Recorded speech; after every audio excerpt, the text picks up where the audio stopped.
yo mingi na ye painayo mabe manso na salaki yo na ye olimbisanga pona soni ngai na pesaki yo bosa na maso mama nazali na motema na yo limbisanga mama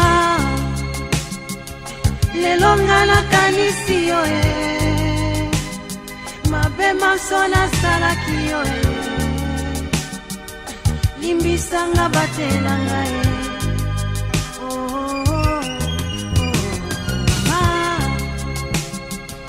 lelo nga nakanisi yo mabe maso nasalaki yo limbisanga batelanga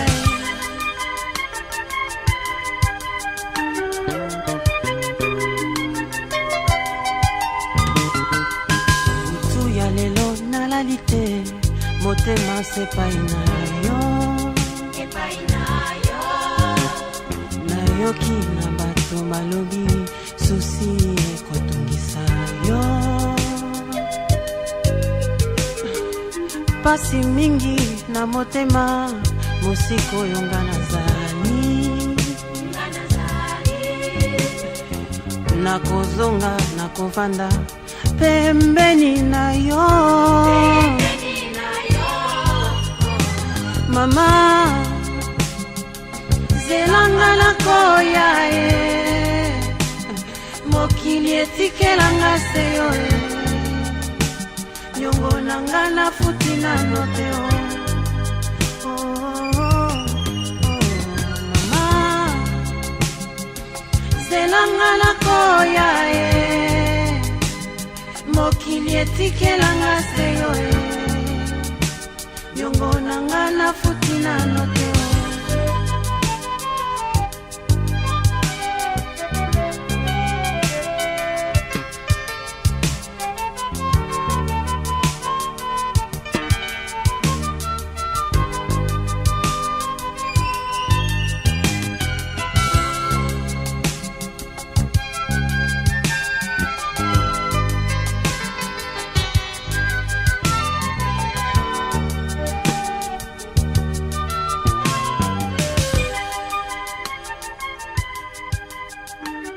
Donc, lelo, les amours colomonais te honoré ba maman. Quand on m'a dit que maman n'est pas allée à bas, moi quand on m'a dit que maman puta. Bon, ce que je veux dire maman lelo que pourquoi maman tozali lelo awa? Parce que ba maman liboso bazali ka ba maman o ba fanda na ba cuisine. Balambaka. Tolobi te que balambaka susute, balambaka basala makambo surtout mais ba maman ba koma lelo na ba projet ba maman ba koma na ba bureau to koma ko totala ba maman misusu ba koma na ba police na ba militaire lelo ko za ko sala mate to koma mona ba maman misusu ba koma ba maçon ba koma ko construire ba zo sala misala o mibali ba za ko sala ba chauffeur même ya ba tech. Donc, biso ba maman totika na simate ba bi mukolo na biso nde lelo poto bake tala mukolo ba pesa biso valeur ba valoriser biso yango na biso lelo tozalia to ni to célébrer mukolo wana. En plus de cela toi na papa na biso o alobiki awa na mukolo o ya ba maman oyo ya valeur ba maman ba femme forte o basala ka misala ba o bazana ba projet basali ba projet na bango pe etelemi ba komi na ba magasin ba komi na ba bureau ba mama wana bazala ka pe lisusu ba mama mususu oyo ba femme seule. Ba femme seule wana omona batangisi bana bango moko toyebi te ndenge nini esalami ba mususu ba papa bakufa ba mususu kaka ndenge ezalaka awa na poto omona o ifuna lobango lelo sa mukolo na biso omona ka ba papa bateli boyo okana kenanga akomi na kamuke na ye akomi na boye asali ni ale point akini ba charge ake kichasa na kichasa kuna bana nike bango bazolanda bango bakomi na bango na babali mais biso siko ba femme forte totika kana bana biso tosalaka ki papa tosali ki mama bana bakenda classe ekoma kuta te emo boye eloko ebebi na ndako mama mobimba azwi réchaud abongisi nde makambo mobali asalaka wana ye moko asali yango alobi je m'en fous ye moko akolisi bana batangi baclasse bakoli mpe donc na bamama wana il faut to reconnaître bango lelo mais sikoyo bamama baza ebele tosali toponi ka tolobi po tosepesa mwa symbole toponi mwa bamama moko boye tonomine bango oyo tokopesa bango eza mpe na bamosusu oyo tokopesa bango mwa bafleur mpona kotoba kaka bamama bo longonya na bino je pense baloba bongo longonya longonya na bino donc c'est pour cela bamama oyo bafandi ya botala bango nde baza kitoko balati bamaputa bon sikoyo toza na mutu oyo tobengaka ye papa le roi ye mutu alobi ngai funa pesa valeur na basi wana bafemme seule tokobenga ye soki aza na mwa à dire après tokocede na nini na makambo mosusu bobetelanga ata mwa mabapo babokode ye wana ye pape mosusu yo mbokopape ozaki masaba ok namina bamama oye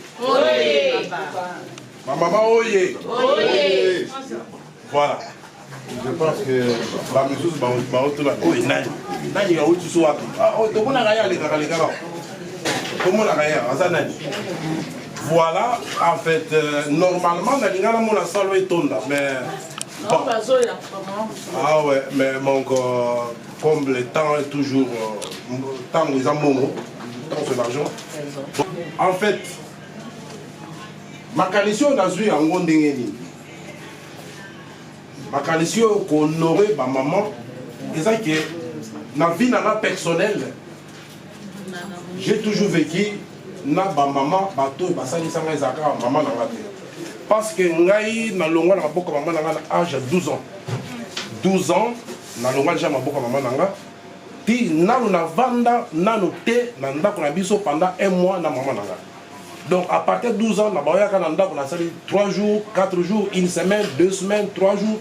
Donc on a maman mususunde beaucoup la ranga.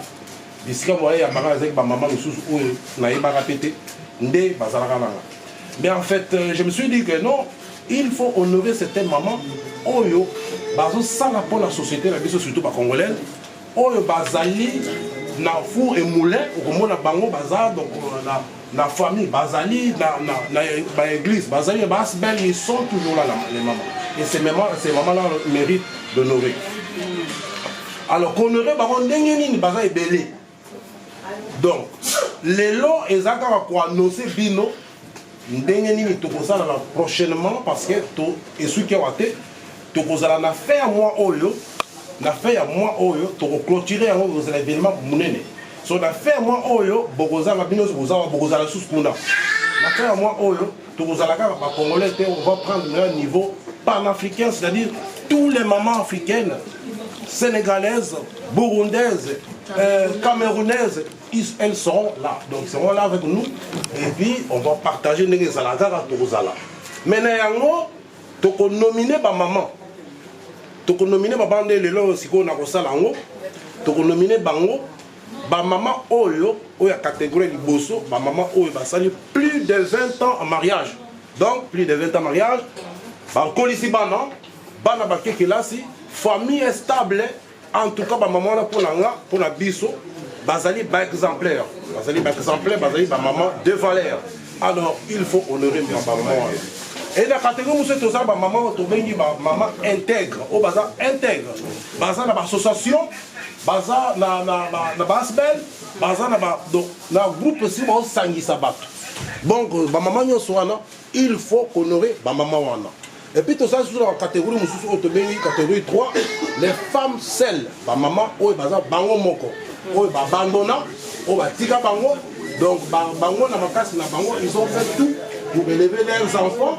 et avec l'effort ils ont joué double rôle papa maman et en fait la police va bala na bango et puis bala bango va comme bateau va bala donc maman il faut remercier ces dames là ils méritent vraiment du respect et qu'on valoriser bango Alors, convaloriser bango, tokopesa bango, tokopesa bango, mais il faut pas parce que tokopesa bango sur la prochaine étape où ils ont été sur la clôture et à moi, car il y a Max.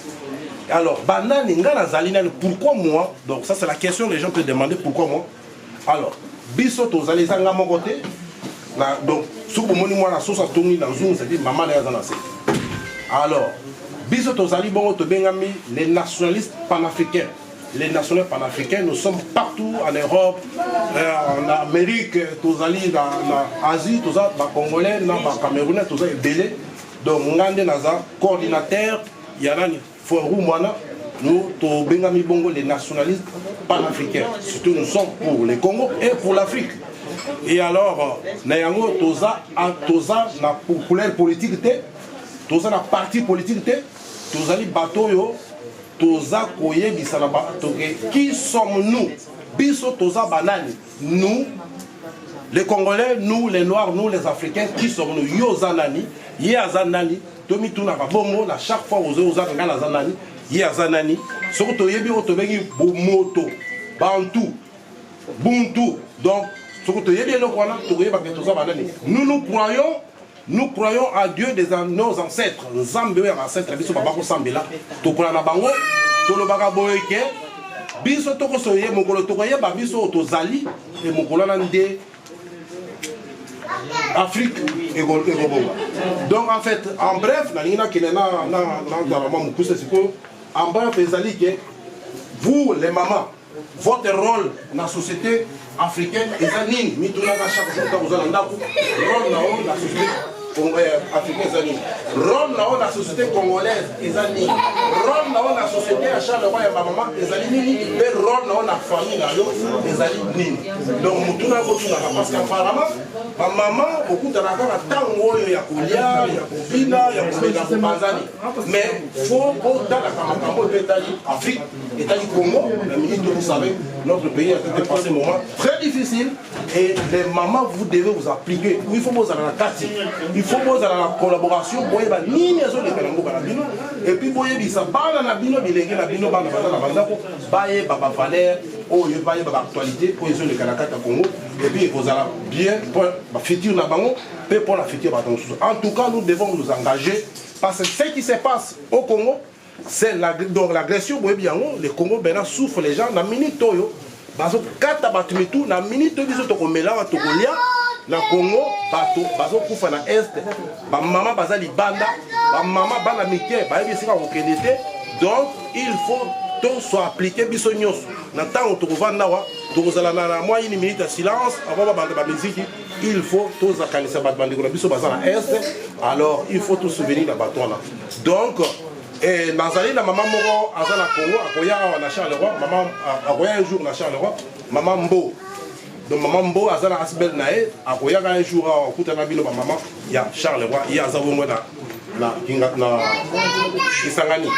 Donc, Namoukousse, ah, je vais la rue Namoukousse, mais où est le détail, et vous allez me coller Goya, où est clôturé, moi, la bino, ya bino, maman, la Tonino Botoni, après, Oyo.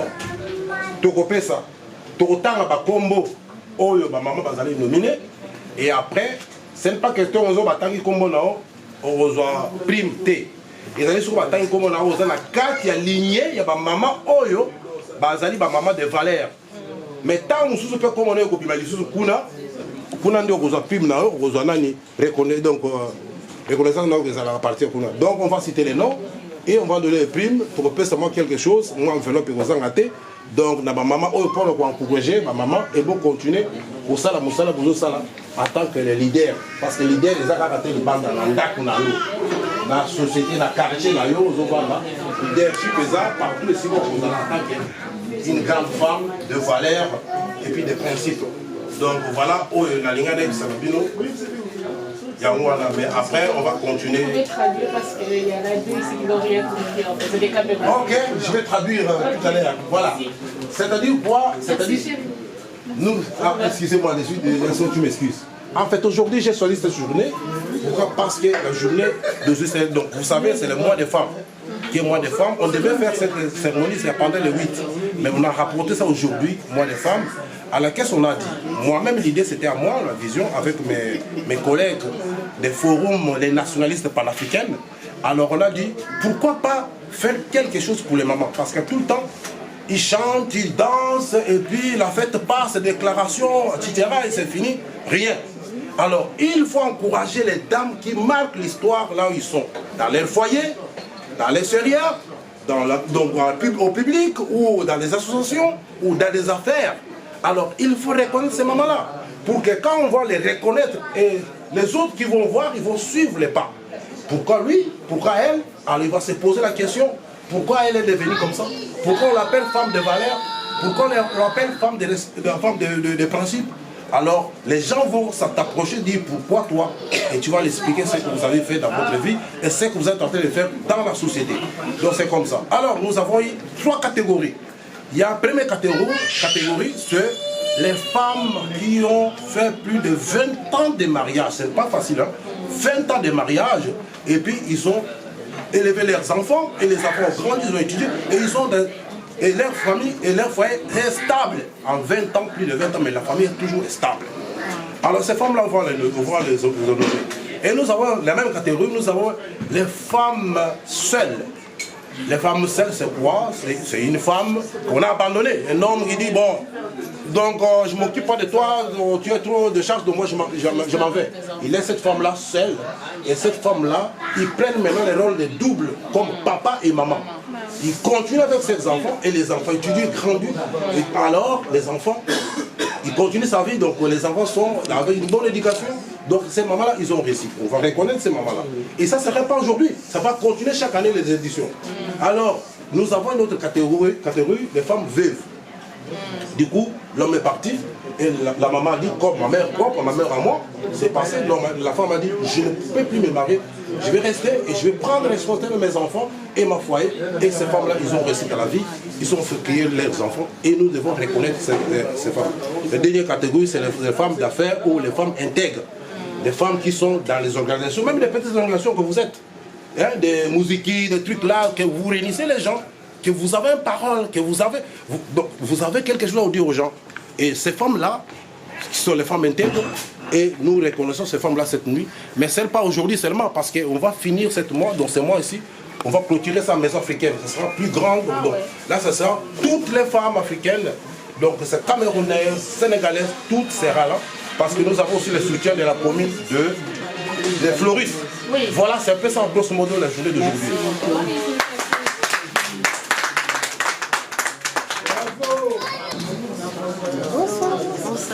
Ça va? Ça va. Donc, s'il vous plaît, votre attention.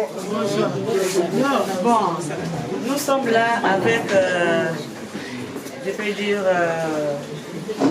nos enveloppes, avec, on a aussi les brevets et les bouquets de fleurs, c'est pour reconnaître nos mamans. On peut dire que nos mamans qui méritent vraiment ces prix. Voilà. Je pense que tout le monde mérite, mais on parle de nos mamans seules, des femmes seules qui méritent, donc qu'on a choisi pour honorer aujourd'hui. Donc on va commencer par donner, je pense, les diplômes. Hein. Okay, bon. En fait, ce qui est là, c'est quoi? C'est que les nationalistes panafricains de diaspora, donc parce qu'ils m'ont appelé, on a parlé avant de faire ça, donc on a analysé les cas de chaque maman. Donc on a analysé, on regarde cette maman-là, comment, elle fait quoi, donc qu'est-ce qu'elle est. On nous a donné beaucoup de noms. On s'informe un peu, mais je vous assure que les restes qui vont rester, même si sont 2, 3, 1, une seule maman, mais le reste, on va encore continuer vers les fêtes de ce mois, parce que ça sera d'une manière panafricaine, ce sera au moins général. Donc les panafricaines, je peux vous les citer. Non, je remercie d'abord Tata Dilelo qui est à Londres. Je remercie Tata Fikiri qui est au Congo, à Kinshasa. Alors je remercie aussi Tata Freddy Injui qui est aux États-Unis. Parce que pour eux, qu'aujourd'hui, je pouvais être devant vous comme ça, parce que ce sont des nationalistes panafricains. Alors au nom de nos camarades, alors je vous remets, je cite le nom de maman. Nous avons maman Matété, donc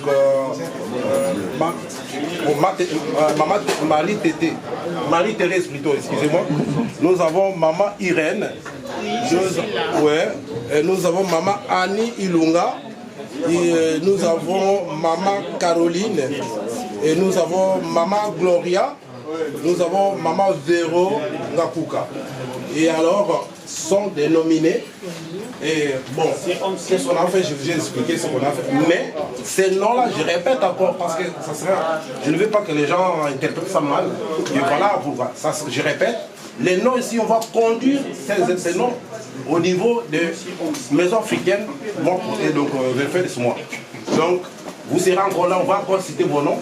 Et les autres encore, on va encore, parce qu'on n'a pas vraiment eu beaucoup de l'occasion de prendre, donc analyser chacun de vous. Mais on va continuer, le travail continue. Donc voilà. Et sur ça, nous avons nommé 3 mamans. Je voulais aussi dire qu'avec tous les noms qu'on a cités ici, ce n'est pas le maman qui vont recevoir les cadeaux. Donc, on a choisi parmi ces mamans ici, il y a ceux qui ne vont pas recevoir. Donc, en commençant, la maman nominée,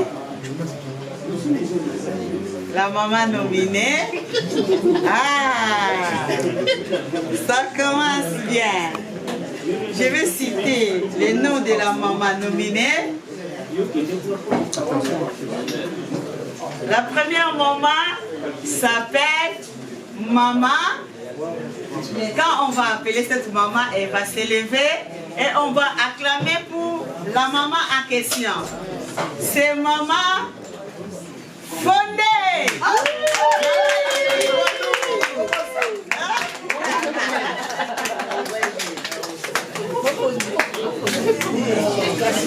Bien les fleurs.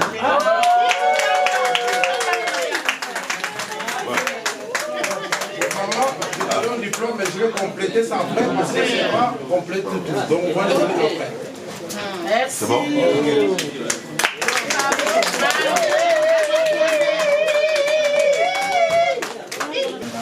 Donc maintenant il y a une deuxième maman nominée. C'est Maman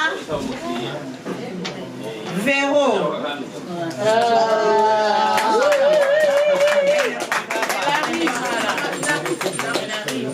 C'est Véro Ngakuka. Oui, non, maman Véro Ngakuka est là. Elle est là. Véro Ngakuka. Une personne absente, mais voilà. Ah, maman Véro, tu réagis pas, maman. Ngakuka, voilà, c'est pour cela qu'on demande les noms. Ah oui, c'est ça. Deuxième nom. Donnez les fleurs là. Voilà. Merci beaucoup. Alors, continuons. Ok.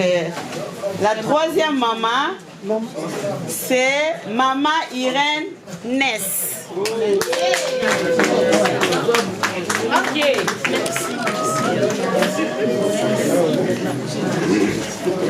Voilà. Il y a une dernière.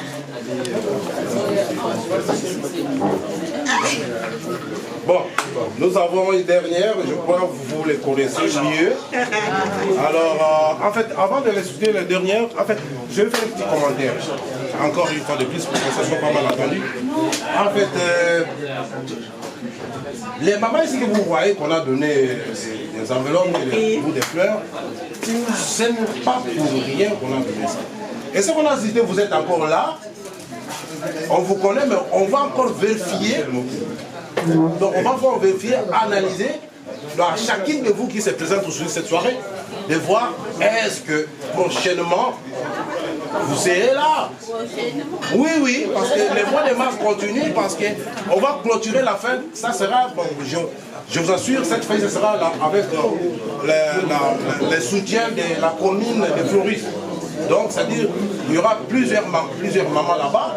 et puis vous serez encore onéreux. Ici c'est avant-goût. Ça c'est l'avant-goût. C'est simplement pour faire remarquer ça. Parce que les panafricaines, donc les nationalistes panafricains ont décidé d'aller plus loin. Et vous serez surpris, mais ça sera au niveau aussi national. Donc au niveau national de la Belgique. Donc voilà. Donc les nationalistes ont signé, donc on vous a donné tous ces cadeaux-là. Maintenant on a dernière maman, parce que souvenez-vous qu'on a dit, il y a troisième catégorie, les femmes intègrent les affaires. Donc, une femme qui intègre, une femme qui réunit les gens, une femme qui est toujours aux côtés des gens, une femme qui fait l'honneur d'autres personnes, qui représentent les femmes. Donc voilà, et cette femme-là, il s'appelle Générose Mwakanda. Générose Mwakanda. Et voilà.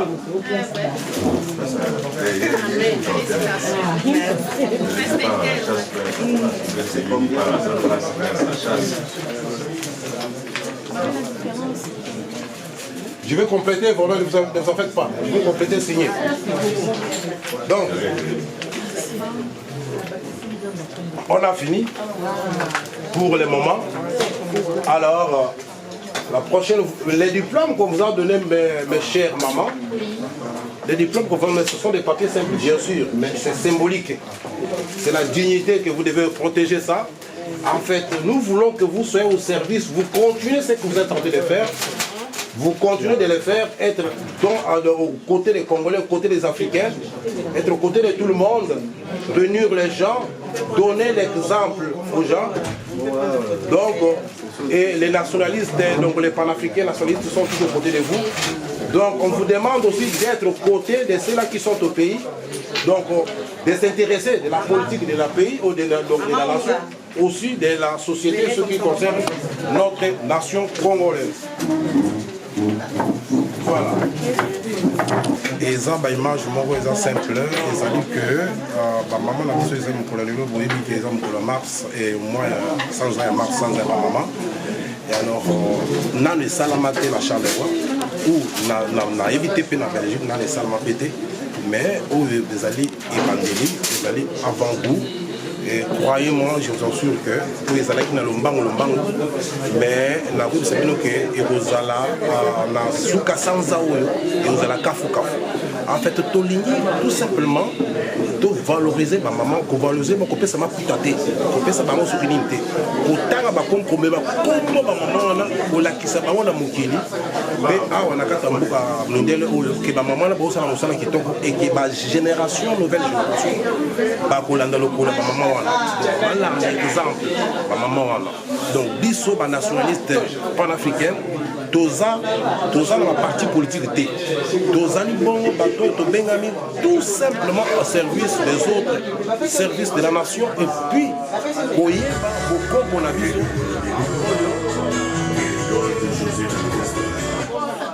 Donc on a beaucoup qu'on a vu sur biso to sali to laki sur banani biso to croire na kimbangu biso to croire na kimbangu biso to croire na nzambe oyo ba koko na biso basambela biso to croire que problème ya Congo ezali bongo christianisme ba nzambe ba paya religion ba paya biso to croire que ceux qui kaka biso to zongi la bozongi et puis to koye banani oyo biso to zali yango na biso le bino bandeko bolanda na YouTube oyo na bino balendele TV balendele TV bolanda balendele TV donc bokonani bokozabili la bien ça ba image bien pour partager oyo ezali pona Congo pona Afrique et gagner bobo sanate donc en fait pour la construire qui s'abandonne total à ce qu'on m'a et surtout bobo sanate au état politique donc nous avons présenté bino de Komujula donc il y a Azali Bongo moko la carte la biso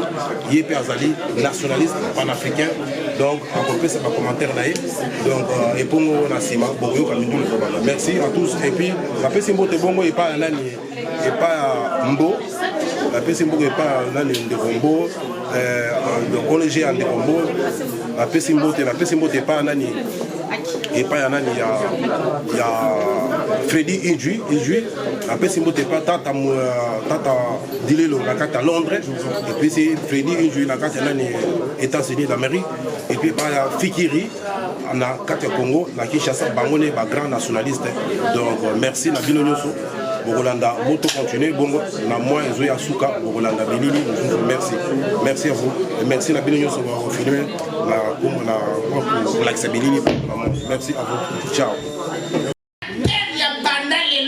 Lobby. Yé sera l'ennemi, la salle à l'Ikambo. Après ça, un commandement. Débrouillez. Attends, on va ne pas te de classe. Les enfants, venez ici. Merci beaucoup. Si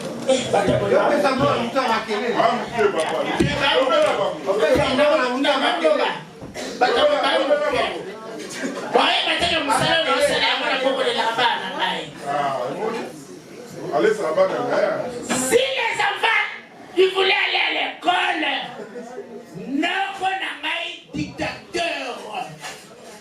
Les enfants, venez ici, partez à l'école. Oh.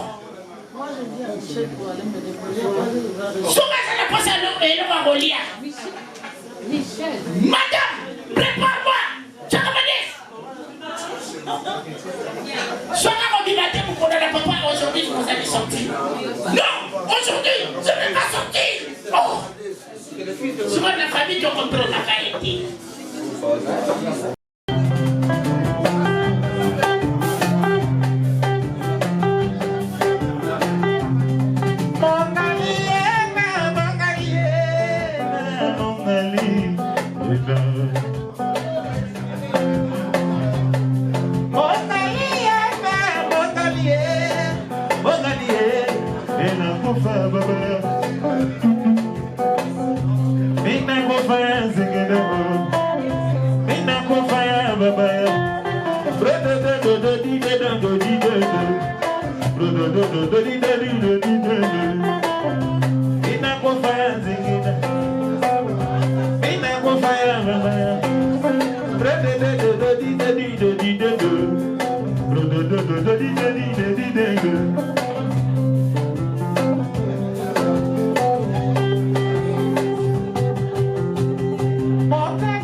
Jamais.